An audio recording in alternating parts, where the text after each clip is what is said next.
হঠাৎ করে মুরগিটির কি হয়ে গেল, ২-১ দিনের মধ্যে কিন্তু মুরগিটি ডিম দিত। এই মুরগি থেকে ২০ ডিম নেওয়ার জন্য তার বাচ্চাগুলোকে কিন্তু বেশি দিন তার সঙ্গে রাখিনি। ছোট ছোট বাচ্চায় কিন্তু আমরা আলাদা করে ব্রয়লার মুরগির বাচ্চার সঙ্গে রেখে দিয়েছিলাম। আসসালামু আলাইকুম। দেশি মুরগি থেকে কিছু ২০ ডিম বের করার জন্য কিন্তু আমরা এই ব্যবস্থা করেছিলাম। বাচ্চা ডিম থেকে ফুটার ৪-৫ দিন পরে কিন্তু আমরা বাচ্চা এবং মাকে আলাদা করে দিয়েছিলাম। বাচ্চাগুলোকে ব্রয়লার মুরগির বাচ্চার সঙ্গে রেখে দিয়েছিলাম, কারণ বাচ্চাগুলো মুরগির সঙ্গে রাখলে সেই মুরগিটি কিন্তু ডিম দিতে অনেকটাই দেরি করবে, যার কারণে এই ব্যবস্থা করেছিলাম। তবে আজকে সকালবেলা ব্রয়লার মুরগির বাচ্চাগুলোকে খাবার দিতে এসে যেটা দেখলাম, দেখে পুরোই তো অবাক। মুরগিটি যেভাবে ঝিমাচ্ছিল দেখে প্রথমে কিন্তু ভয় পেয়ে গেছিলাম। এই ব্রয়লার মুরগির বাচ্চার সঙ্গে কিছু লাল কালো বাচ্চা আপনারা ছোট ছোট দেখতে পাচ্ছেন, সেই বাচ্চাগুলো কিন্তু সেই মুরগিটির বাচ্চা। মুরগির সঙ্গে আমরা না রেখে কিন্তু এখানে রাখছিলাম।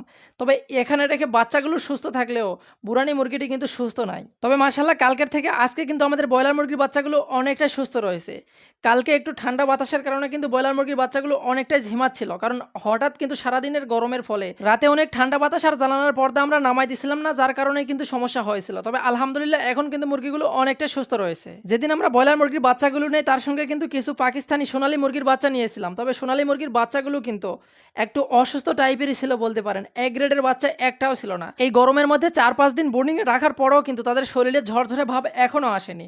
অসুস্থ ভাব তাদেরকে দেখলেই বোঝা যায়। তবে আশা করা যায় কিছুদিনের মধ্যে বাচ্চাগুলো সুস্থ হয়ে উঠবে, যেহেতু তারা এ গ্রেডের বাচ্চা ছিল না, যার কারণে এই অবস্থা। মুরগিকে খাবার পানি দিয়ে আসার পথে কিন্তু সেই বুড়ানি মুরগিটির সঙ্গে দেখা হয়, যে বুড়ানি মুরগির কথাই বলতেছিলাম ভিডিওর প্রথম থেকে, যে ২০ ডিম নেওয়ার উদ্দেশ্যে কিন্তু বাচ্চাগুলোকে আমরা আলাদা করে রাখছিলাম। সেই বুড়ানির এই অবস্থা। মুরগিটিকে দেখে যা বুঝলাম, মুরগিটিকে ওষুধ খাওয়ালেও হয়তোবা সুস্থ হবে না, কারণ চোখ মুখ কিন্তু অলরেডি কালো হয়ে গেছে। তবে আমরা যারা কম বেশি দেশি মুরগি লালন পালন করি, আমাদের কিন্তু এই গরমের টাইমে প্রতিনিয়ত সপ্তাহে একদিন হলেও কিন্তু রেনামাইসিন ট্যাবলেট তাদেরকে খাওয়ানো উচিত, কারণ এই মুরগিগুলো কিন্তু ছেড়ে দিয়েও আমরা লালন পালন করি। বিভিন্ন জায়গায় তারা যায়, ভাইরাসে আক্রান্ত হতে পারে।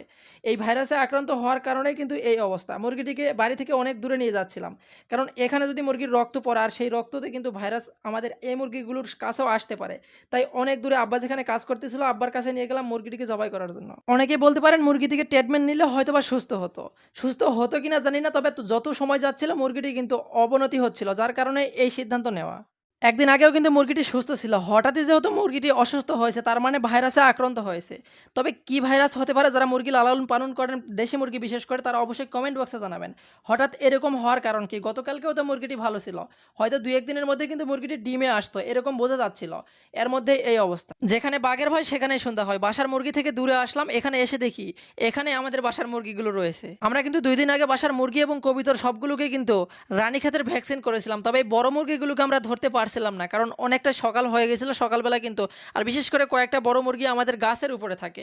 এই বুড়ানি মুরগিটিও হয়তো বা গাছের উপরেই ছিল, যার কারণে আমরা ধরতে পারিনি আর তাকেও কিন্তু রানীক্ষেতের ভ্যাকসিন করতে পারিনি। ভ্যাকসিন করলে হয়তোবা হঠাৎ এরকম হতো না। যাই হোক, সবাই আমাদের জন্য দোয়া করবেন, আল্লাহ যেন আমাদের ব্যবসায় বারাকা দান করে। সকলের সুস্বাস্থ্য ও দীর্ঘায়ু কামনা করে এখানে বিদায় নিচ্ছি। আসসালামু আলাইকুম।